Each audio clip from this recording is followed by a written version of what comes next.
ओम नमो भगवते वासुदेवाय। ओम नमो भगवते वासुदेवाय।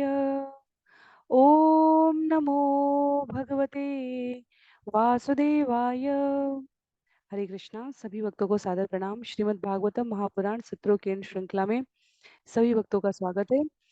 आज सत्र 578 578 में हम सभी स्कंद 10 अध्याय 87 भाग 3 जहाँ श्लोक संख्या 25-26 से विषय आगे बढ़ेगा, श्रवण और पठन करने का प्रयास करेंगे। हमारे इस अध्ययन का स्रोत अंतर्राष्ट्रीय कृष्ण भावनामृत संघ के संस्थापक आचार्य कृष्ण कृपा मूर्ति श्री श्रीमद अभय चरणारविंद भक्ति वेदांता स्वामी श्रील प्रभुपाद द्वारा लिखी गई पुस्तकें हैं। और जैसा कि सत्रों का प्रारूप है, पिछले सत्र की पुनरावृत्ति, तत्पश्चात मंगलाचरण और उसके बाद एक एक श्लोक का वाचन और अनुवाद श्रवण करते हुए हम सभी सत्र में आगे बढ़ने का प्रयास करेंगे। वर्तमान विषय वस्तु की संक्षिप्त पुनरावृत्ति के क्रम में यदि हम सभी को स्मरण हो, वेदों की श्रुतियां, भगवान की स्तुतियां, जिनके माध्यम से जीव, ऋषि, मुनि, ब्रह्मा, देवादिदेव सभी भगवान के प्रति अपने मनोभावों को व्यक्त करते हैं, वे स्वयं मूर्त मंत्र प्रकट होकर भगवान के समक्ष अपने भावों को निवेदित कर रही हैं। भगवान उनसे प्रसन्न होते हैं और उनके द्वारा व्यक्त की गई कामना के प्रतिफल में उन्हें ब्रह्मा जी के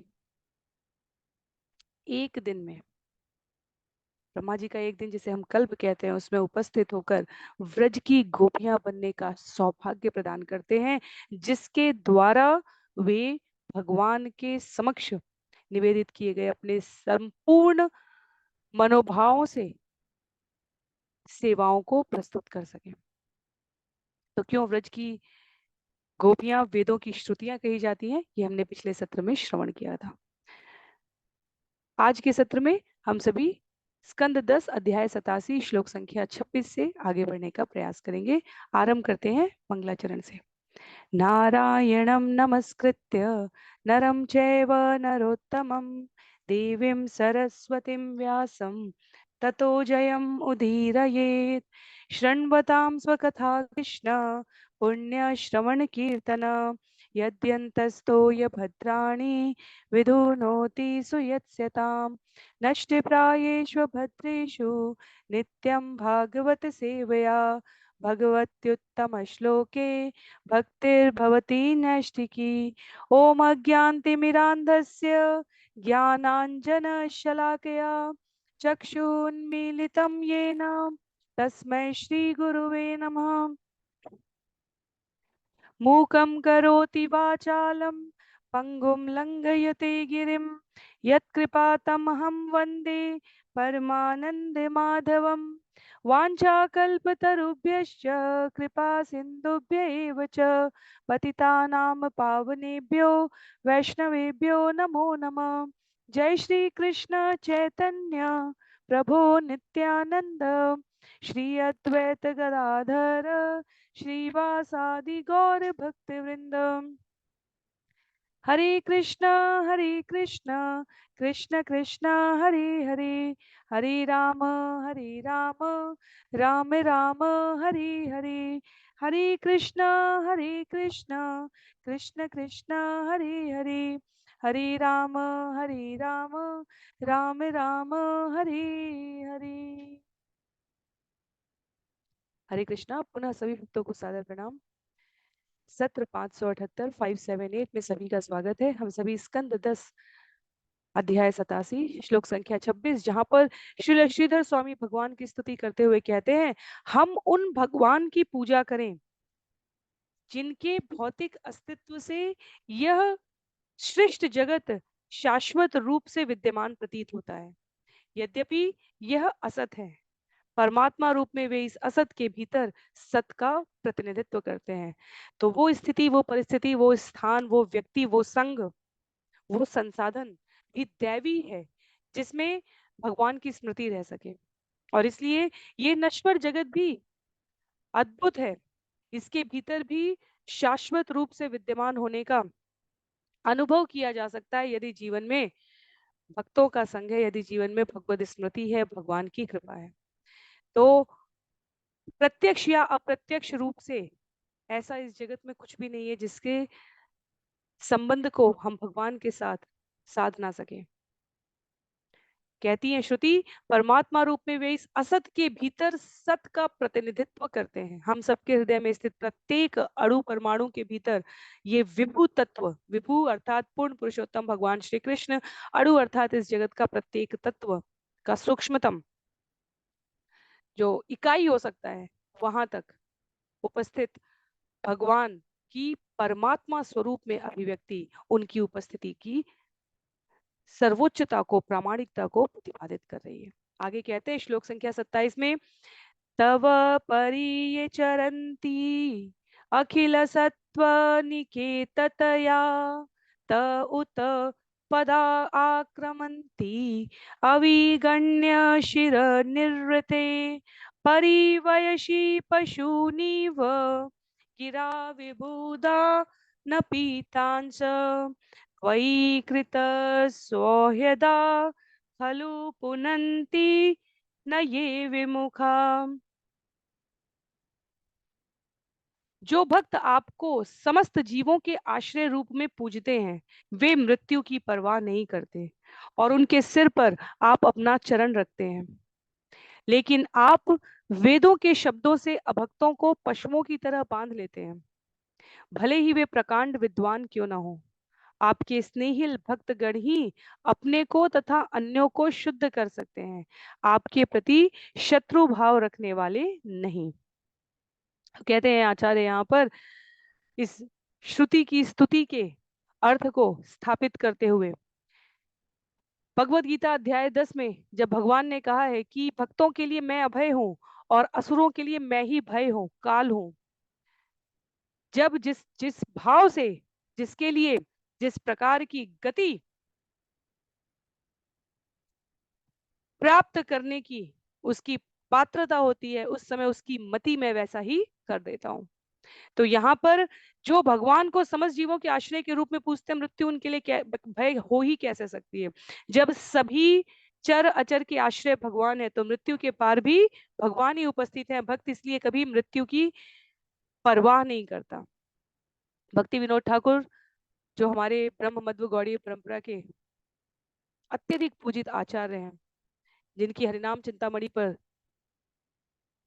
लिखी पुस्तक हमें पूरे जीवन भगवान के ऊपर विश्वास कर हरिनाम के प्रयास द्वारा उन्हें प्राप्त करने में सहायक मार्गदर्शिका है।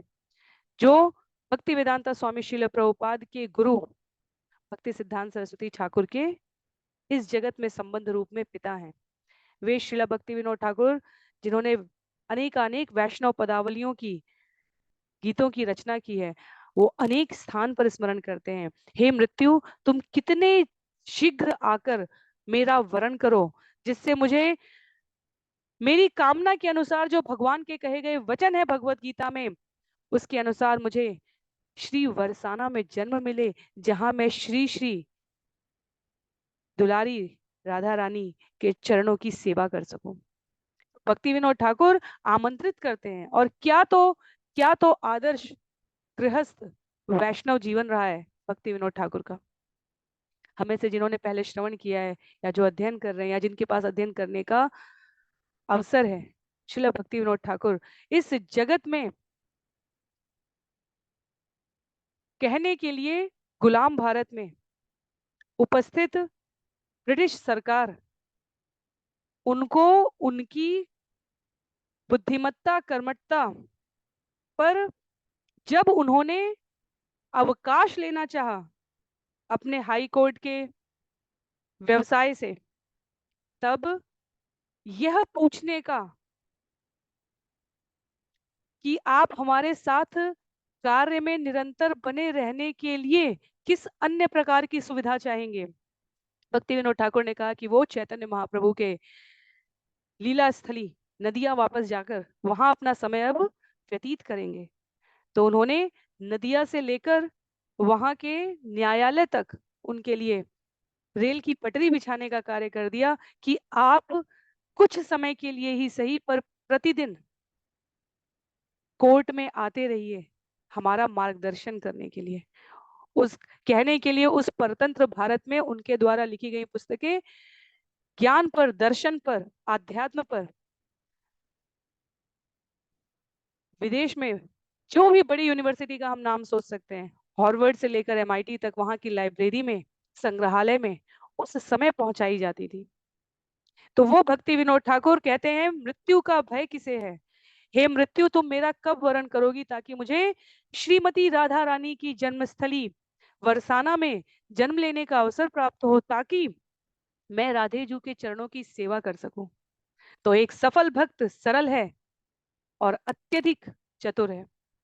समस्त जीवों के आश्रय रूप में जो भक्त भगवान को पूजते हैं, मृत्यु के समय भगवान उनके सिर पर अपने चरण रख देते हैं। और अन्य जो इस जगत में पुस्तकों का सिद्धांतिक ज्ञान लेकर बड़े बड़े प्रकांड विद्वान ही क्यों ना बने, वे वेदों के शब्दों का सार यदि उन्होंने भक्ति योग नहीं साधा है तो समझ नहीं सकते।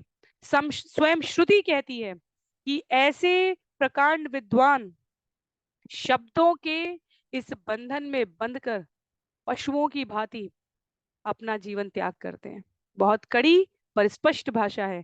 भगवान भाव के भूखे हैं। इस जगत का कोई ज्ञान, कोई बुद्धि, वाक चातुर्य, कोई अन्य संसाधन भगवान को प्रसन्न नहीं करता। लक्ष्मी सहस्त्र शत संभ्रम सेव्यमानम, कहते हैं ब्रह्मा जी हजारों हजार लक्ष्मियां भगवान की सेवा में नियुक्त हैं, अलग अलग वैकुंठ में भगवान के स्वरूप विस्तार में। उन भगवान को धन से कोई कैसे बांध सकता है। बनते हैं भगवान तो केवल भाव से बनते हैं। अपने स्नेहिल भक्तगणों को भगवान सदैव अपने आश्रय में रखते हैं। आगे श्रीमद् भागवतम स्कंद 11 श्लोक अध्याय 14 श्लोक संख्या 21 का जो वचन है वो यहाँ तात्पर्य में इस भाव की संस्तुति करते हुए आचार्य व्यक्त कर रहे हैं। कहते हैं, भक्त्या हम एकया ग्राह्य श्रद्धयात्मा प्रिय सताम भक्ति पुनाति मन्निष्ठा स्वापाकान अपि संभवात। पूर्ण श्रद्धा के साथ मेरी अनन्य भक्ति करके ही मनुष्य मुझ भगवान को प्राप्त कर सकता है। पूर्ण श्रद्धा के साथ मेरी अनन्य भक्ति करके ही मनुष्य मुझ भगवान को प्राप्त कर सकता है। मैं स्वभावतः अपने भक्तों को प्रिय हूँ, जो मुझे अपनी प्रेम पूर्ण सेवा का एकमात्र लक्ष्य समझते हैं। तो भगवान का दिया हुआ षड ऐश्वर्य के स्वामी भगवान, उनके द्वारा दिया गया कोई भी अन्य ऐश्वर्य उन्हें प्रभावित नहीं कर सकता। हम सभी मनुष्य भगवान के तीन वैभवों की जो संपत्ति का समुच्चय है, उसमें से एक जीव वैभव है, जो चिद वैभव और अचित वैभव के बीच में निरंतर संघर्ष करते रहते हैं इस भौतिक जगत से आध्यात्मिक जगत की यात्रा में अपने आप को गतिमान बनाए रखने के लिए। और उनके लिए कहते हैं भगवान केवल और केवल षड ऐश्वर्यों से परे मनुष्य को जो स्वतंत्र रूप में प्राप्त हुआ है वो ये जीवन है। और इस जीवन का समय, ऊर्जा, शक्ति, संसाधन भगवान केवल भावग्राही है। भावग्राही का अर्थ ये नहीं है कि हम कहें कि ये सारी संपत्ति और ऐश्वर्य हम भोग करेंगे, अपनी इंद्रियों को तुष्ट करेंगे और भगवान हम आपको बहुत अधिक स्नेह करते हैं। भावग्राही का अर्थ है कि इस जगत में प्रयोग की जाने वाली प्रत्येक वस्तु, व्यक्ति, साधन, समय, स्थिति, उसमें हम भगवान को साक्षी करें। भगवान ये आपकी प्रसन्नता के लिए है, इससे आप तृप्त हो, संतुष्ट हो। किसी पदार्थ का भगवान के समक्ष प्रक्षेपण करके हम भगवान की कृपा को नहीं खरीद सकते। तो श्रुति यहाँ पर भगवान के साकार सगुण रूप की भावात्मक व्याख्या कर रही है। कहती हैं कि भगवान की प्रेम पूर्ण सेवा को जो एकमात्र अपने जीवन का लक्ष्य समझते हैं, भगवान उनके ऊपर अतीव कृपा करते हैं। बहुत सुंदर श्लोक है ये। आचार्य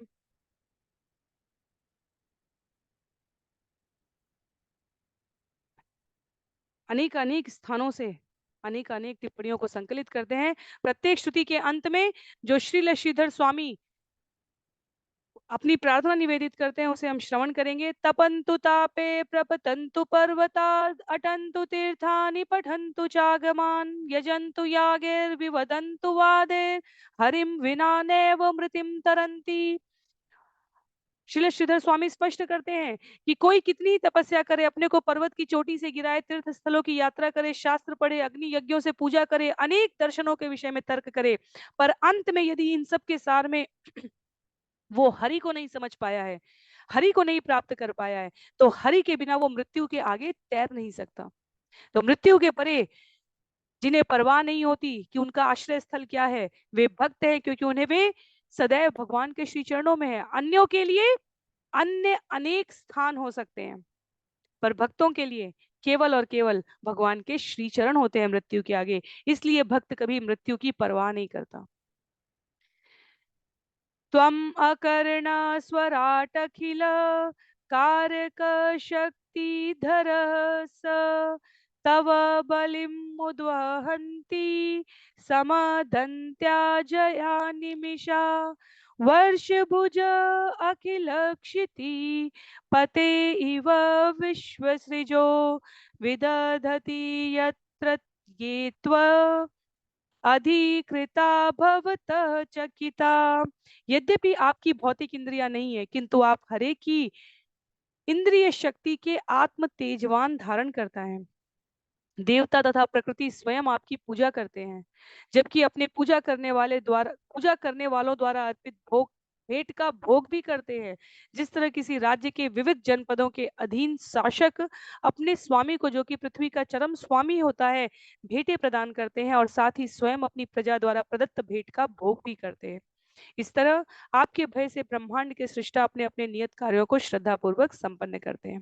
तो मनुष्य के रूप में हमारा आचरण कैसा होना चाहिए, श्रुति स्पष्ट करती है कि विभिन्न देवता, विभिन्न प्रशासनिक अधिकारी जो आपके द्वारा नियुक्त किए गए हैं, उनको जो भेंटे भोग अर्पित किए जाते हैं, वो उसे आपकी सेवा में प्रस्तुत करते हैं और आपकी तृप्ति के पश्चात उच्छिष्ट प्रसाद के रूप में प्राप्त करके स्वयं भी अपने आप को तृप्त करते हैं।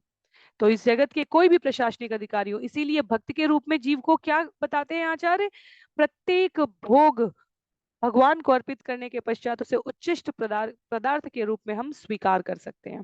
इसीलिए भक्ति योग का जीवन भी बहुत सरल है। जो खाना है, जहां जाना है, जो पहनना है, जैसे रहना है, उन सभी क्रियाओं के केंद्र में श्री भगवान होते हैं। भक्तों का जीवन ही इस प्रकार की चर्या में आबद्ध हो चुका होता है। कहते हैं आचार्य, सारे बुद्धिमान जीवों को भगवान की सर्वसत्ता स्वीकार करनी चाहिए और स्वेच्छा से उनकी भक्ति में संलग्न होना चाहिए।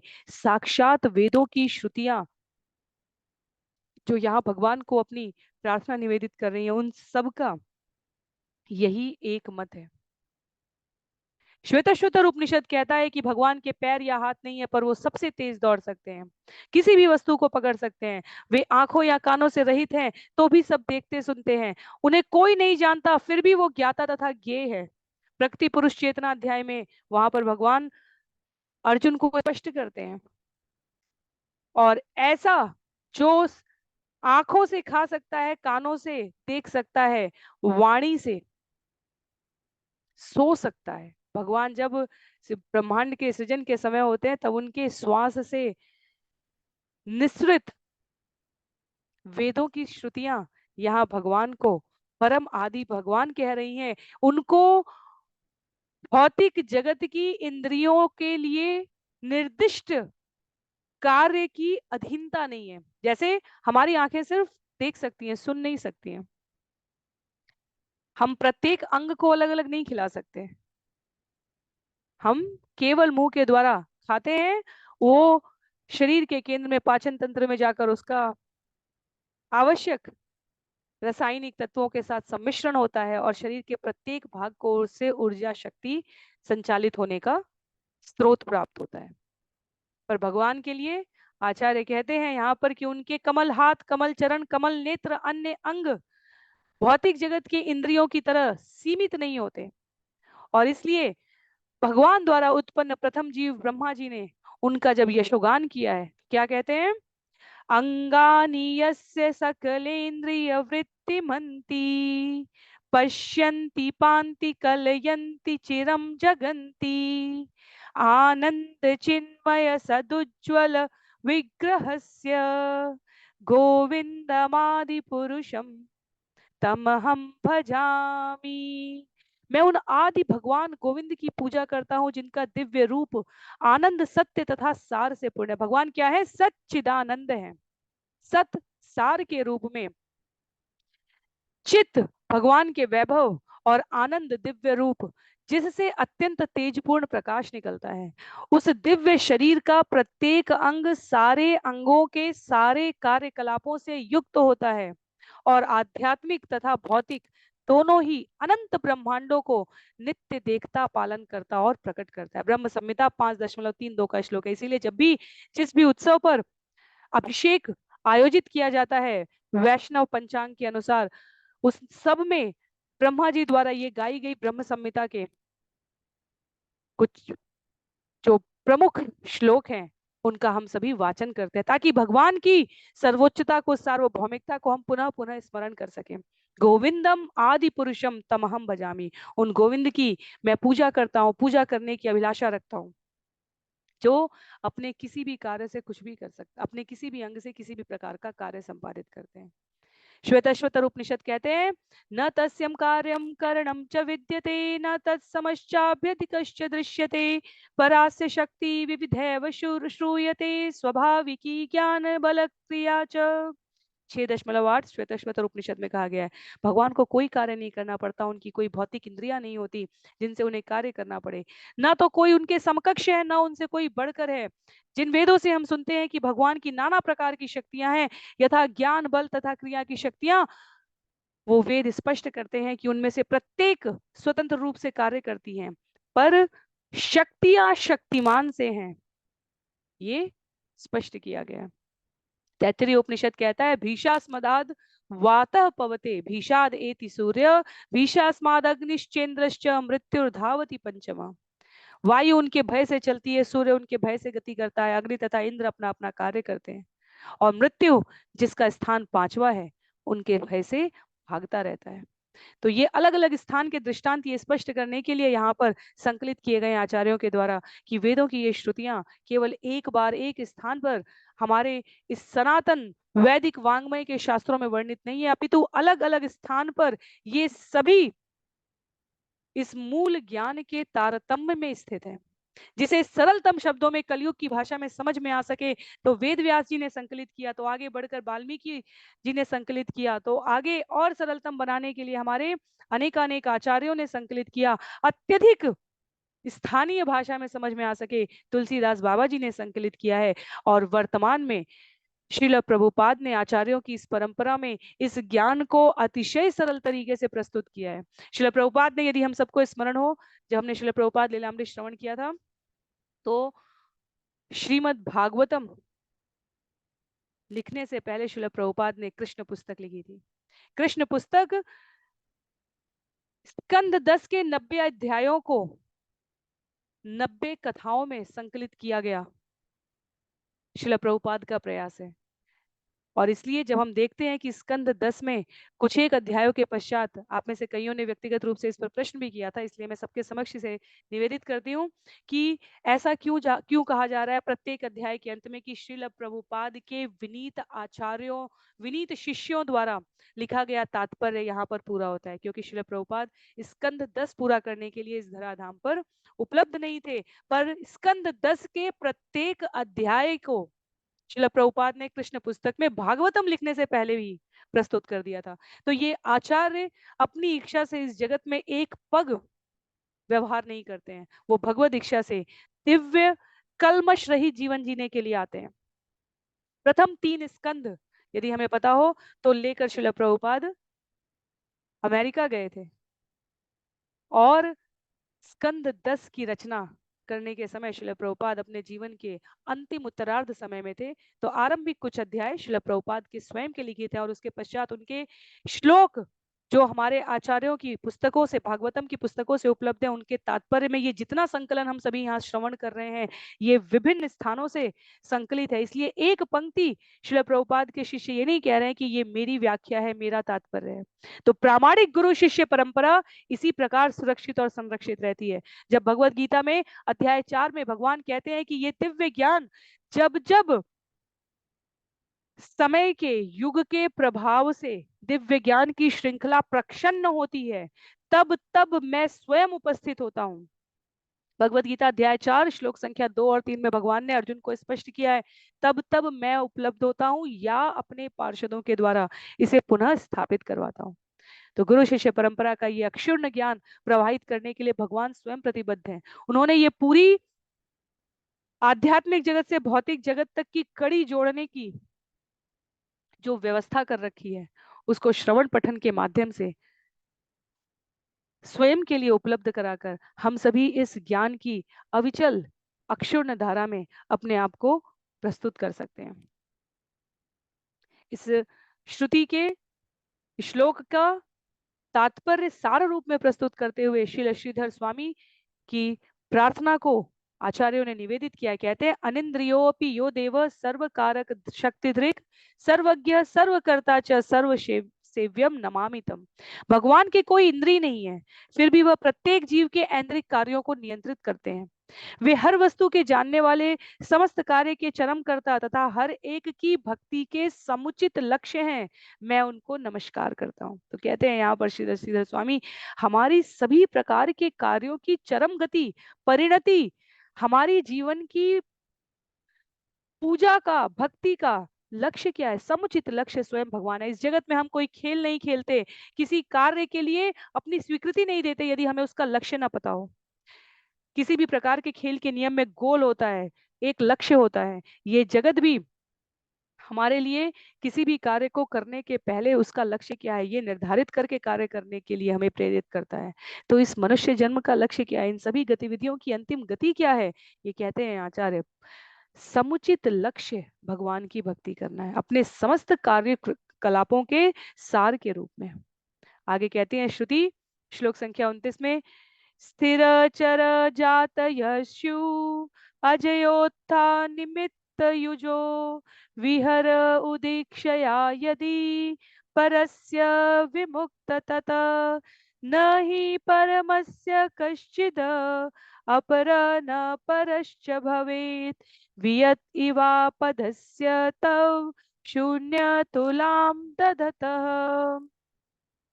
हे नित्य मुक्त दिव्य भगवान, आपकी भौतिक शक्ति विविध जड़ तथा चेतन जीव योनियों को उनकी भौतिक इच्छाएं जगाकर प्रकट कराती हैं।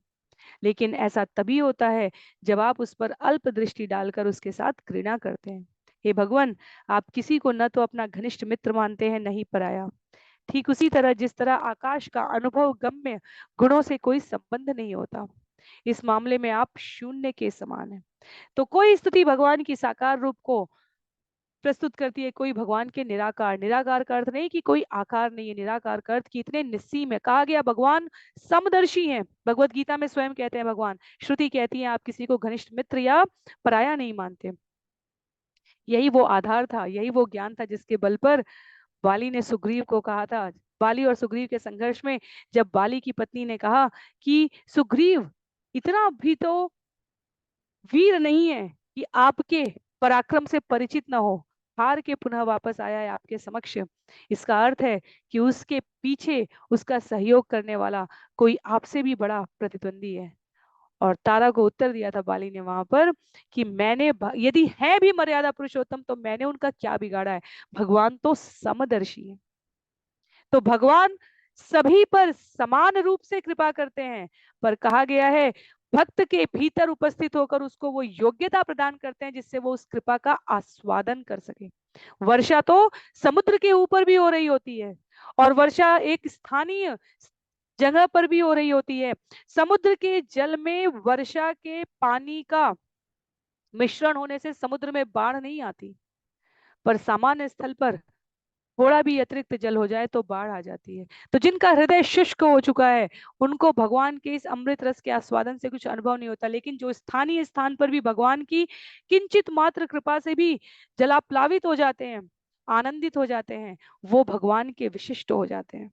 तो भगवान कम कृपा या ज्यादा कृपा नहीं करते, कृपा समदर्शी के रूप में करते हैं। हृदय में स्थित परमात्मा के साथ जिनका संबंध है, जिन्होंने भगवान की सेवा की, वो उस कृपा का 100% भाग अनुभव कर सकते हैं।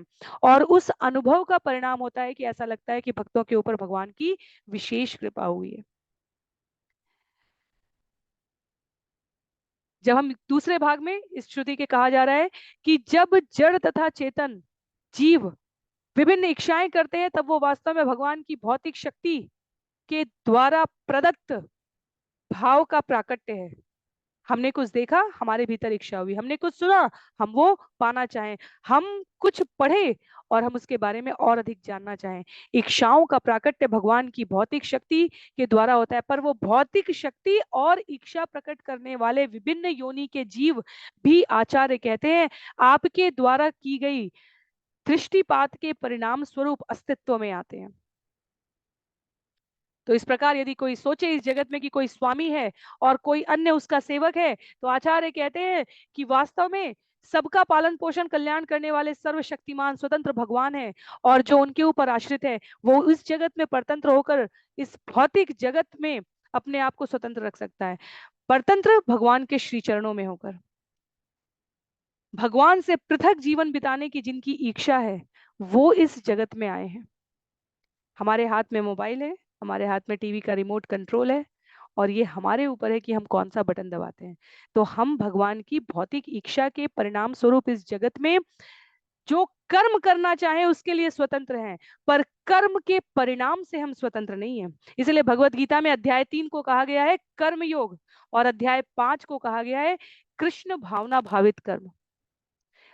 कर्म अनेक प्रकार के किए जा सकते हैं, पर समस्त प्रकार के कर्म योग की अंतिम परिणति क्या है? जब वो कृष्ण भावना भावित कर्म किया जाता है।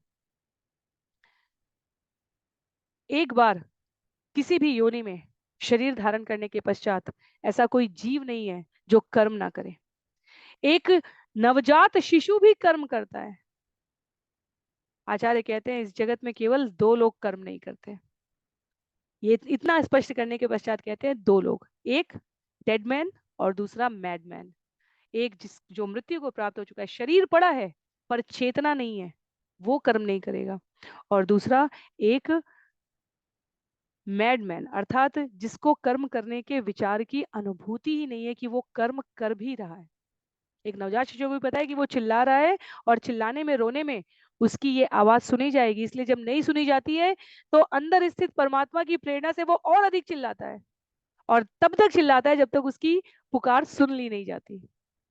तो ये जो मिथ्या अहंकार का ये जो हठ बोध है, ये हमें जन्म से पहले ही इस भौतिक जगत में प्रसारित कर दिया गया है, और इसलिए जब शरीर इस भौतिक जगत के संपर्क में आता है तब वो इन सभी प्रकार की आवश्यक भौतिक गुणों को धारण कर लेता है। एक छोटा बच्चा भी यदि वो गिर जाए चलने के प्रयास में तो वो नहीं रोता है, लेकिन यदि वो गिर जाए और 2 3 4 5 लोग हंस दें उसके आसपास तो वो तुरंत रूठ जाता है, रोने लगता है।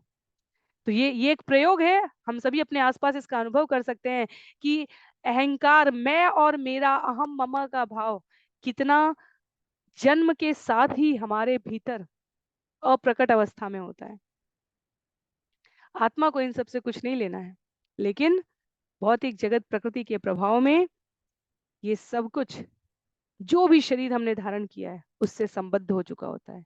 इस श्रुति की प्रार्थना को सार रूप में प्रस्तुत करते हुए श्रील श्रीधर स्वामी कहते हैं, त्वदीक्षणवशोक्षोभ माया बोधित कर्म भी जातान संसरत किन्नान नृहरे पाहि न पिता।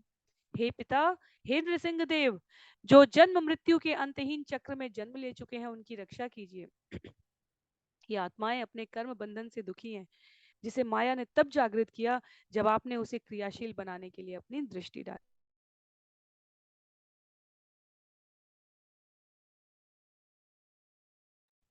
तो हम कहें कि आत्माएं तो कभी दुखी नहीं होती। आत्मा गुण कर्म और स्वभाव धारण करती हैं जिस शरीर में उन्होंने प्रवेश किया होता है। इसलिए कहा गया है अपने कर्म बंधन से दुखी है। कर्म करने की स्वतंत्रता दिखती है हमें, पर उसके परिणाम से हम नहीं बच सकते। जैसे माता पिता विद्यार्थी को सभी प्रकार की सुविधाएं दें, विद्यालय में शिक्षा प्रदान करने वाले आचार्य गुरु सभी शिक्षार्थियों को एक समान शिक्षा कक्षा में प्रदान करें, पर जिन्होंने अपने कान बंद कर रखे हैं, दिमाग कर रखे हैं, जिनका ध्यान कहीं और है, वो उसको सुनकर भी अनसुना कर देंगे। उस समय वो उस कर्म को करने के लिए स्वतंत्र हैं, पर जब परीक्षा होगी, परिणाम आएगा, तब उसके परिणाम से वो कैसे स्वतंत्र हो सकते हैं। इसलिए बुद्धिमान उसे कहा गया है जो जब सब कुछ अनुकूल है ऐसे समय में अपने कर्म को करने के लिए अपने ध्येय के प्रति एकनिष्ठ रहे, स्पष्ट रहे कि हम अपने समय का, अपनी ऊर्जा का, अपने ध्यान का, अपनी बुद्धि मनोभाव का प्रयोग किस अर्थ में कर रहे हैं, क्योंकि हम जो कर्म कर रहे हैं वो हमें प्रतीकात्मक रूप से स्वतंत्र करने का अनुभव हो सकता है, पर जो उसका परिणाम मिलेगा हमें, उससे हम अपने आप को स्वतंत्र नहीं रख सकते। फिर हम अपनी इच्छा के अनुसार नहीं कह सकते भगवान इस कर्म के परिणाम स्वरूप आपने जो मुझे दिया है वो मैं स्वीकार करूंगा, जो नहीं दिया है वो नहीं स्वीकार करूंगा। ये लालच, ये दृढ़ता, ये अधिकार केवल भक्त दिखा सकता है। जब मैंने कर्म किया तब भी मेरी स्वयं की कोई इच्छा न थी, उत्तरदायित्व समझकर आपकी प्रसन्नता के लिए, अपने हृदय के शुद्धिकरण के लिए किया है। और अब जो परिणाम मिला है मुझे, उसे भी मैं आपकी कृपा समझता हूँ, आपको ही समर्पित करता हूँ, आपके ही सानिध्य में रहने के लिए मैं उसे स्वीकार करता हूँ।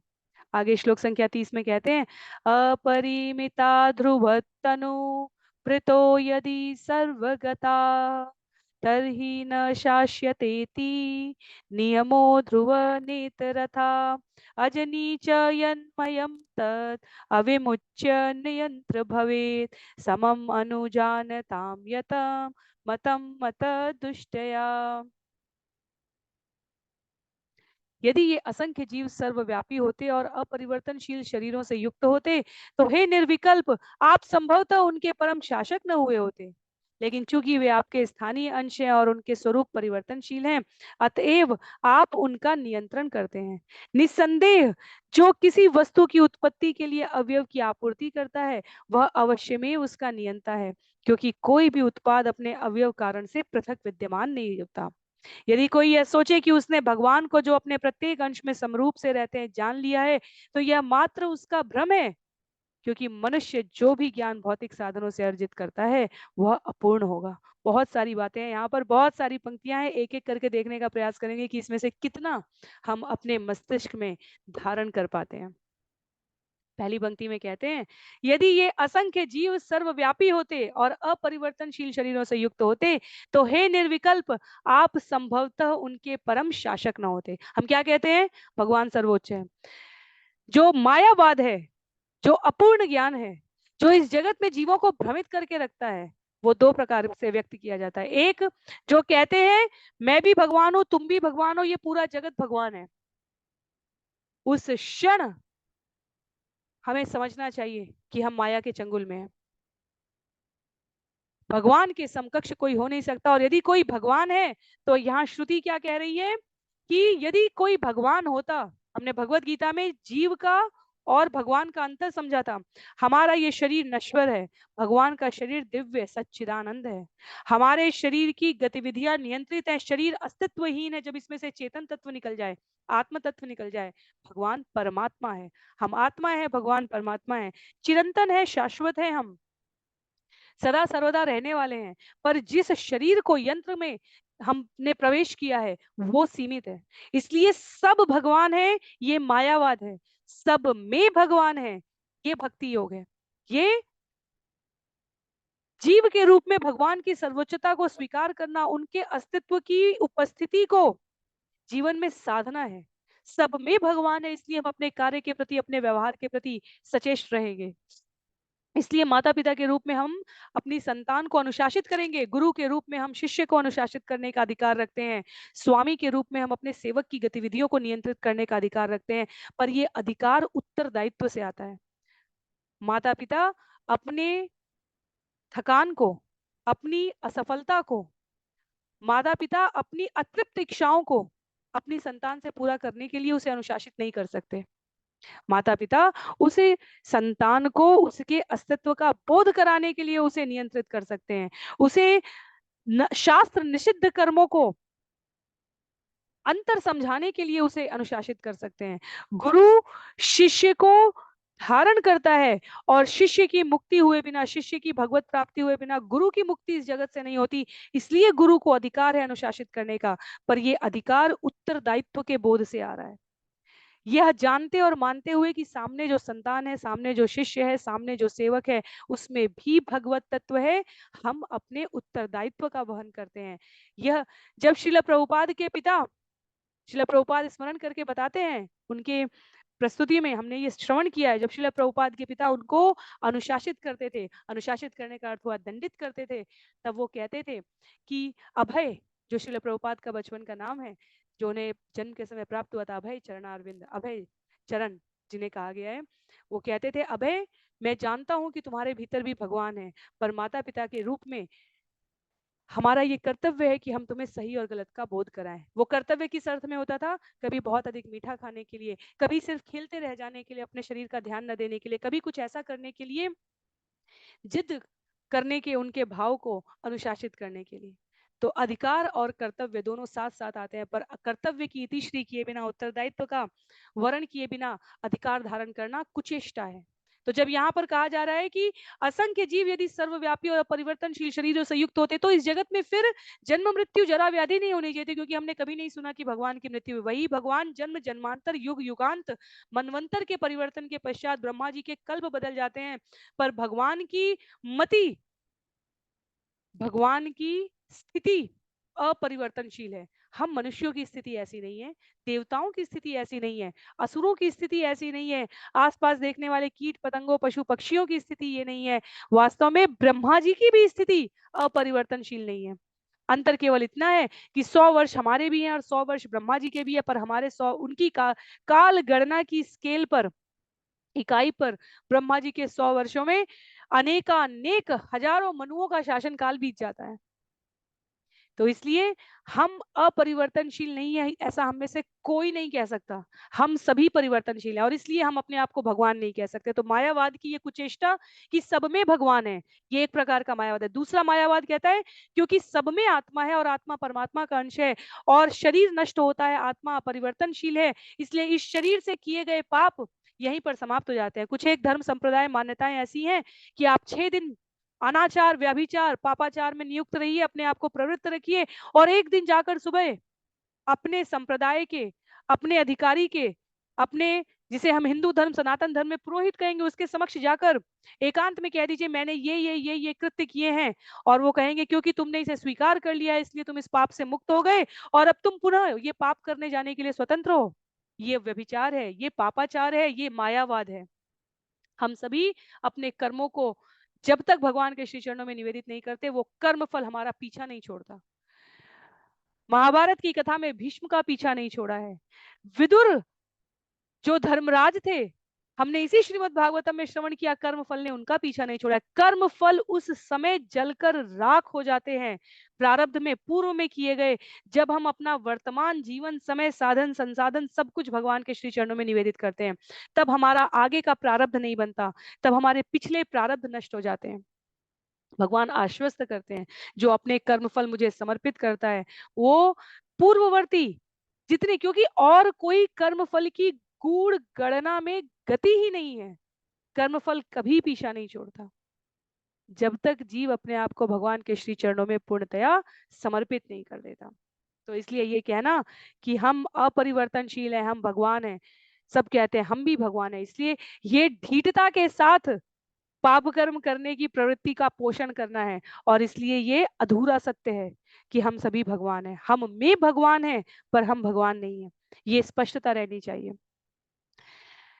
जहां तक पापाचार कर्म करने की बात है, हरिनाम चिंतामणि में हमने श्रवण किया है, भगवान स्पष्ट करते हैं एक जीव अपने जीवन काल में इतने पाप नहीं कर सकता जितना हरिनाम उद्धार न कर दे। अर्थात हम इतने पाप नहीं कर सकते जितना भगवान का नाम तार दे, लेकिन शर्त ये है कि हमारे पाप नित्य नूतन नवीन होने चाहिए और अनजाने में होने चाहिए।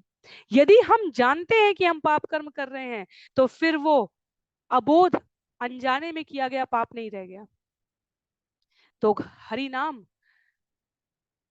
इतना सशक्त है क्योंकि हरिनाम भगवान से अभिन्न है, पर हमारे द्वारा किए गए पाप कर्म, प्रायश्चित हमारे शास्त्रों में उन कर्मों के विधान के लिए बताया गया है जिसे हमने जानबूझकर पाप कर्म के रूप में किया है। तो हमें ये स्पष्ट रहना चाहिए कि भगवान की शास्त्र की स्तुति में प्रस्तुत की गई शास्त्रों की ये श्रुतियां कितनी स्पष्टता के साथ इस धराधाम को और आध्यात्मिक जगत को, भौतिक जगत और आध्यात्मिक जगत दोनों को संचालित करने वाले भगवान के नियमों की व्याख्या करती है। तो ये तो अभी हमने पहली पंक्ति के लिए श्रवण किया है, जहां पर श्रुति कहती है कि असंख्य जीव सर्वव्यापी नहीं है, असंख्य जीव अपरिवर्तनशील शरीरों से युक्त नहीं है, और यदि असंख्य जीव ऐसा सोचते हैं तो वो वास्तव में भगवान होते और फिर आप उनके शासक न होते। पर वास्तविकता क्या है? स्थानीय अंश के रूप में हम सभी जीव उपस्थित हैं, हमारे शरीर परिवर्तनशील हैं और इसलिए भगवान हम पर नियंत्रण करते हैं। तो जिस वस्तु की उत्पत्ति के लिए जिस अवयव की आपूर्ति जो करता है वह अवश्य में उसका नियंता है। हमारा शरीर जो स्थूल और सूक्ष्म, जो इस जगत में 24 तत्व जब मिलते हैं, जब हमने श्रवण किया था 5 ज्ञानेंद्रिय, 5 कर्मेंद्रिय, सूक्ष्म के रूप में हमने मन बुद्धि अहंकार के रूप को श्रवण किया था, तन मात्राओं को हमने श्रवण किया था, उनके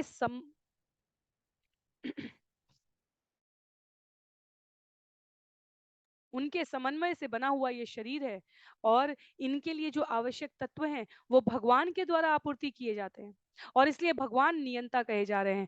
हम में से कोई प्राकृतिक क्रिया के अतिरिक्त दूसरा मनुष्य नहीं बना सकता, कोई घोड़ा दूसरा घोड़ा नहीं बना सकता। केवल जन्म मृत्यु जरा व्याधि का जो विधान है, जो प्राकृतिक संरचना है, उसके अनुसार ही बना सकता है। शास्त्रों में कहीं कहीं हम सुन सकते हैं कि मनुष्य और पशु का संयोजन होने से एक अलग ही प्रकार का जीव हो, ऐसा हम श्रवण कर सकते हैं। गोकर्ण महाराज के बारे में हमने श्रवण किया हुआ है, गणेश जी की कथा में हम श्रवण करते हैं हाथी का सिर उन्हें कैसे प्राप्त होता है। नरसिंह देव ब्रह्मा जी द्वारा दिए गए हिरण्यकशिपु को दिए गए वरदान के परिणाम स्वरूप स्वयं 2 प्रकार के शरीर धारण करके मनुष्य शरीर में सिंह की आकृति लेकर उपस्थित होकर कहते हैं ये केवल मेरे द्वारा किया जा सकता है। हमने आज तक नहीं सुना होगा सामान्य स्थितियों में कि किसी मनुष्य ने किसी बकरी को जन्म दिया है। ये प्राकृतिक रचनाओं से बहुत भिन्न प्रकार की बातें हैं, और जिस स्रोत से इन अवयवों की, इन तत्वों की, एलिमेंट्स की, कंपोनेंट्स की हमें प्राप्ति होती है, वो परम नियंता भगवान है। तो उनके, ये पंक्ति बहुत महत्व की है, हम साधारण रूप से इसे बहुत क्लिष्ट समझ सकते हैं, पर वास्तव में इस जगत में भगवान के संबंध में कुतर्क करने वाले सभी प्रकार के प्राणियों के प्रश्नों का उत्तर है। यहाँ पर, यहाँ क्या लिखा है? जो किसी वस्तु की उत्पत्ति के लिए अवयव की आपूर्ति करता है वह अवश्यमेव उसका नियंता है, क्योंकि कोई भी उत्पाद अपने अवयव कारण से पृथक विद्यमान नहीं रहता। जो कहे कि हमने बड़ी बड़ी बिल्डिंग बनाई, पुल बनाए, बड़ी बड़ी रचनाएं की हैं इस जगत में, उनसे कोई पूछे कि इसके लिए आवश्यक पत्थर, लकड़ी या धातु या किसी भी मिट्टी, किसी भी प्रकार का पदार्थ, क्या वो अपने साथ लेकर आए थे? क्या वो जानते हैं कि उसका मूल स्रोत कहाँ है? ये शरीर भी हम नहीं कह सकते कि हमारा स्वयं का है, क्योंकि इसके जो मूल तत्व अवयव हैं वो यही इसी स्थान पर रह जाने वाले हैं। हम में से कोई पौराणिक कथाओं में भी देवताओं की संस्तुति से शरीर प्रवेश करने का, यदि किसी धराधाम के मर्त्यलोक के प्राणी ने साहस किया है तो उसमें देवताओं की, भगवान के द्वारा स्थापित किए गए प्रशासनिक अधिकारियों की सहमति से किया है। पर यदि किसी ने बलपूर्वक प्रवेश करने का प्रयास किया है, तो सूर्यवंश में हमने राजा नहुष की कथा श्रवण की है। बलपूर्वक हम स्वर्गलोक में भी प्रवेश नहीं कर सकते, वैकुंठ और अन्य आध्यात्मिक लोकों की तो बात ही क्या है। भौतिक जगत के इन 14 लोकों के एक स्वर्गलोक में जो हमसे एक दो भूव स्वर्ग लोक, हाँ 2 लोक ऊपर, वहां हम प्रवेश नहीं कर सकते। तो इसलिए अवयवों की आपूर्ति जो कर रहा है वो नियंता है। इस जगत में उपस्थित प्रत्येक पदार्थ के अवयव, कंपोनेंट, तत्व की उपलब्धता भगवान के द्वारा है, इसलिए भगवान नियंता कहे गए हैं। आगे इसी श्लोक के तात्पर्य की पंक्तियों में गए बिना हम केवल अनुवाद से यदि विषय को समझना चाहें, यदि कोई यह सोचे कि उसने भगवान को, जो अपने प्रत्येक अंश में समरूप से रहते हैं, जान लिया है, तो यह मात्र उसका भ्रम है, क्योंकि मनुष्य जो भी ज्ञान भौतिक साधनों से अर्जित करता है वह अपूर्ण होगा। यदि कोई समझे कि प्रत्येक अंश में भगवान को, प्रत्येक अंश में समरूपता की सिद्धि है, क्योंकि ये सिद्धि ही भगवान से उद्भूत है। ये जगत भगवान के भीतर है, भगवान इस जगत के भीतर है। अपने प्रत्येक स्वरूप में भगवान पूर्ण है, और जो इस पूर्णता को समझने का दावा करता है उसके लिए श्लोक वर्णित किया गया है। अपूर्णता से जनित युक्त जीव पूर्णता की प्राप्ति पूर्णता की कृपा के बिना नहीं कर सकते। भगवत गीता में कहते हैं, नारद असित देवल व्यास जैसे ऋषि, सनक सनंदन सनातन सनत कुमार ब्रह्मा, ये कहते हैं हम भी भगवान को, भगवान स्वयं कहते हैं कि केवल वहां से ही वो मुझे जान सकते हैं जहां से उनका स्वयं का अस्तित्व है। ब्रह्मा जी प्रकट होते हैं भगवान की नाभि के निश्चित कमल नाल से। ब्रह्मा कहते हैं उससे पहले मैं क्या था मुझे खुद ही नहीं पता। तो जो अंश रूप में उपस्थित होकर सोचे कि ये जहां से मैं जान रहा हूं ये पूर्ण भगवान है, तो वो भी अपूर्णता की प्राप्ति में है। और अंश रूप में यदि समझना हो तो भगवान श्री कृष्ण नवजात शिशु के रूप में 3 दिन के 6 दिन के जितने भी दिन का हम माने उस बालक के स्वरूप में भी भगवान पूर्ण शक्तिशाली थे। नवजात शिशु को हम सभी ने अपने आसपास देखा होगा, उसकी शक्ति, सर्वोच्चता, भगवान को किसी अस्त्र शस्त्र की आवश्यकता नहीं थी। वृंदावन में रहते हुए माखन खाते हुए वो शक्तासुर का वध कर देते हैं। मैया को रिझाते हुए वो तृणावर्त का उद्धार कर देते हैं। पैदा होते ही भगवान पूतना जिसकी मृत्यु के उपरांत उसका शरीर जब गिरा तो मीलों तक के वृक्ष चरागाह उसके शरीर के नीचे दब गए थे वृंदावन में। उसको मारने के लिए भगवान को किसी अतिरिक्त प्रयास की आवश्यकता नहीं है। अपने प्रत्येक अंश में समरूप से उपस्थित है भगवान। लघुता या प्रभुता नहीं है। जिस रूप में भगवान को जिस प्रकार की गतिविधियों को संचालित करना है वो ऐसा करने के लिए स्वतंत्र है। तो यदि कोई सामान्य विद्वान ये समझे कि भगवान के प्रतीकात्मक शब्दों के गुह्य अर्थ को उदाहरण के लिए ओम तत्सत जैसे निर्विशेष रूप से श्रवण किए गए शब्दों को हमने जान लिया है और यही भगवान है, तो वो धूर्त है। ये शास्त्र के वचन है। कहाँ उद्धृत है? केनोपनिषद में 2.1 में इसको उद्धृत करते हुए कहा गया है, यदि मन्यसे सुवेदेति तब्रह्म एवापि नूनम त्वं वेत्त ब्रह्मणो रूपम यदस्य त्वं यदस्य देवशु। यदि तुम सोचते हो कि तुम ब्रह्म को भलीभांति जानते हो तो तुम्हारा ज्ञान बहुत ही कम है। यदि तुम सोचते हो कि देवताओं के बीच ब्रह्म के रूप को पहचान सकते हो तो निसंदेह तुम बहुत कम जानते हो। आगे क्या कहा गया है? तो ये हमने 2.1 पढ़ा है। उसके पश्चात 2.3 में कहा जा रहा है, यस्या मतम तस्य मतम मतम यस्य न वेद स अविज्ञातम विज्ञानताम विज्ञातम अभिजानाताम। जो कोई परम सत्य के विषय में किसी प्रकार का मत रखने से इनकार करता है उसका मत सही होता है, किंतु जो ब्रह्म के विषय में अपना मत रखता है वह उन्हें नहीं जानता। जो यह दावा करते हैं कि वे उन्हें जानते हैं उनसे वे अज्ञात होते हैं। वे उन्हीं के द्वारा जाने जाते हैं जो उन्हें जानने का दावा नहीं करते। तो जब हम इस प्रकार के श्लोकों को पढ़ते हैं तो हम कहते हैं कहना क्या चाहते हैं ये शास्त्र? बहुत ही सरल बात कहना चाहते हैं। जब तुलसीदास बाबा जी स्केनोपनिषद के 2.1 और 2.3 को कह देते हैं, ते ही जाने ही जेहि दे ही जनाई। आप केवल उसी के द्वारा जाने जा सकते हैं जिसे आप जताना चाहें कि आप कौन है। जानत तुम ही हो जाए। आपको जानने के पश्चात कोई और जानना शेष नहीं रह जाता। और जो आपके बारे में जान जाता है वो ऐसा क्या है जो उसने नहीं जान लिया है। तो जो ये दावा करते हैं, इसलिए भक्त जब ये कहता है ना कि मैं तो भक्त भी नहीं हूं, अभी भक्त बनने की अवस्था में हूँ, भक्त बनने की साधना में हूँ, भक्त बनने के मार्ग में हूँ, मैं प्रयासरत भक्त हूँ, ऐसी विनम्रता विनयशीलता भगवान की कृपा पात्रता प्रदान करती है। और जो ये कहे मैंने तो सब जान लिया, अब कुछ जानने के लिए शेष नहीं है, वही प्रहलाद की कथा, वही ध्रुव महाराज की कथा, वही हिरण्यकशिपु की कथा है, वही भगवान की अलग अलग असुरों को मारने की कथा है। वास्तव में हमने जाना क्या इसमें से? ब्रह्मा और इंद्र भी नहीं जान पाते हैं, इसलिए उन्हें पुनः पुनः और पुनः आना पड़ता है इस धराधाम पे।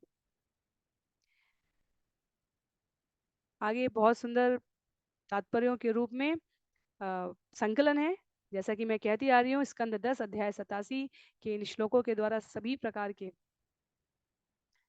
तर्कों का निवारण है और सभी प्रकार की सुंदर पक्ष का भगवान से संबंधित संकलन है। श्लोक संख्या 31 में कहते हैं,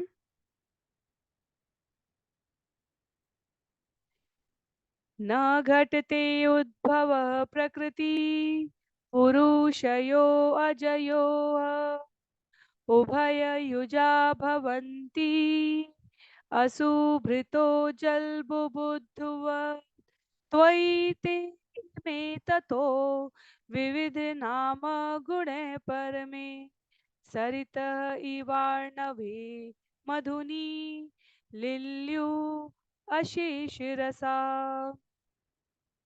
न तो प्रकृति न ही उसका भोग करने के लिए प्रयत्नशील आत्मा कभी जन्म लेते हैं, फिर भी जब ये दोनों संयोग करते हैं तो जीवों का जन्म होता है।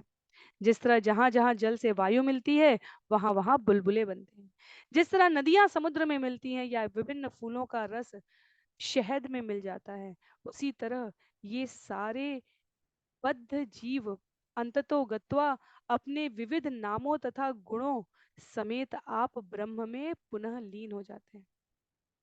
आप में से बहुतों ने पिछले 2 सत्रों में और आज का मिलाकर तीसरा सत्र और संभवतः एक सत्र और लगेगा हमें इस अध्याय को पूरा करने में, आपने जो अपनी टिप्पणियां दी हैं वो बहुत सराहनीय है। इसका अर्थ है कि विषय को उसकी गंभीरता के साथ हम सभी श्रवण कर रहे हैं।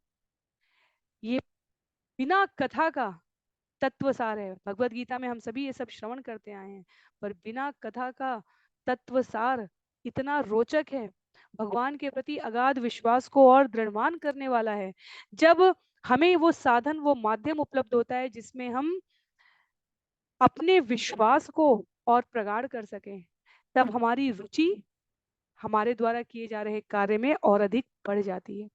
यहाँ इन श्लोकों के द्वारा भगवान की सार्वभौमिकता को इतने अधिकार के साथ प्रस्तुत कर रही हैं श्रुतियां, और आचार्यों ने इतने सुंदर संकलन में इसे निरूपित किया है कि ये अध्ययन हमारे दृढ़ विश्वास को भगवान के श्री चरणों में उनकी प्राप्ति के लिए किए जा रहे प्रयास को और अधिक समुन्नत कर रहा है।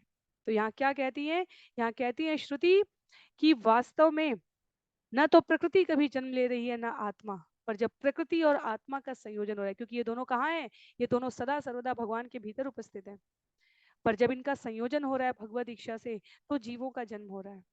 वहां जल से वायु बन रही है, वायु से और जल के सम्मिश्रण से बुलबुले आ रहे हैं जैसे, और बुलबुलों की भांति जीव उत्पन्न हो रहे हैं, सृजन हो रहे हैं, और जैसे बुलबुले नष्ट हो जा रहे हैं वैसे जीव समाप्त हो जा रहे हैं। और जहां एक ब्रह्मांड के भीतर ऐसा हो रहा है, वहां बुलबुलों की भांति जो महाविष्णु का शरीर का हम दर्शन करते हैं, अर्ध निमीलित नेत्रों के साथ लेटे हुए खरनारों के जल में जो हम दर्शन करते हैं, उसमें ब्रह्मांड इसी प्रकार बुलबुलों के समान निकलते रहते हैं।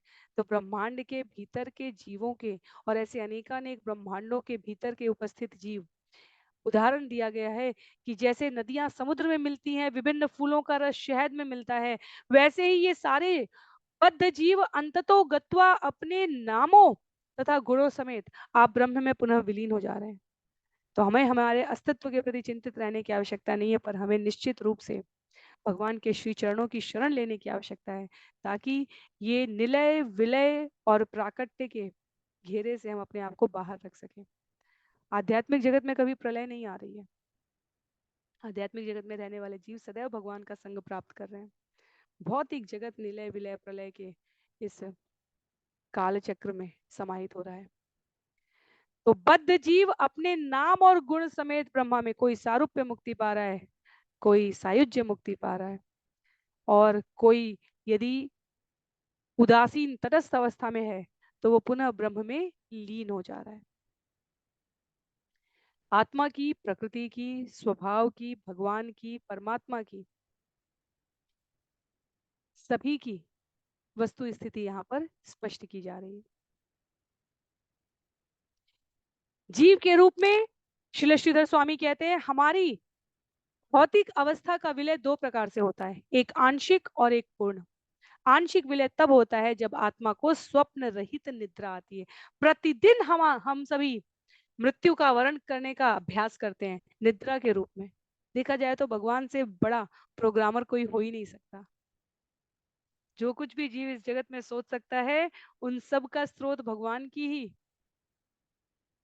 रचना है। प्रतिदिन यदि हम स्वप्न रहित निद्रा में हैं तो हम प्रगाढ़ निद्रा में हैं। उस समय यदि हमारा शत्रु भी आकर हमारे लिए कुछ कर जाए, हमें हमें पूर्ण निद्रा में विलय करना चाहे, तो हम उसका प्रतिरोध नहीं कर पाएंगे।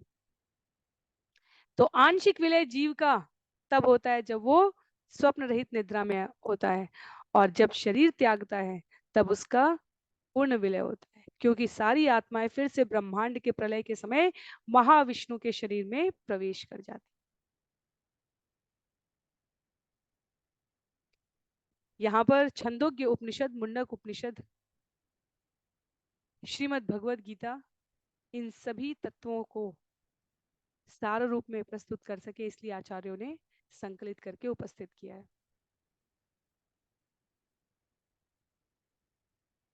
आज के सत्र के लिए इस श्लोक की प्रस्तुति को, इस श्रुति के सार को श्री श्रीधर स्वामी ने किस प्रकार अपनी प्रार्थना में निवेदित किया है उसको श्रवण करने के साथ करेंगे। कहते हैं श्रीधर स्वामी, यस्मिन्नुद्वद्विलयम् अपि यद्भाति विश्वमल्लयादो जीवोपेतं गुरुकरुणया केवलात्मा अवबोधे अत्यन्तान्तं व्रजति सहसा सिन्धुवत सिन्धु मध्ये मध्ये चित्तं त्रिभुवन गुरुं भावयेतं नृसिंहम्।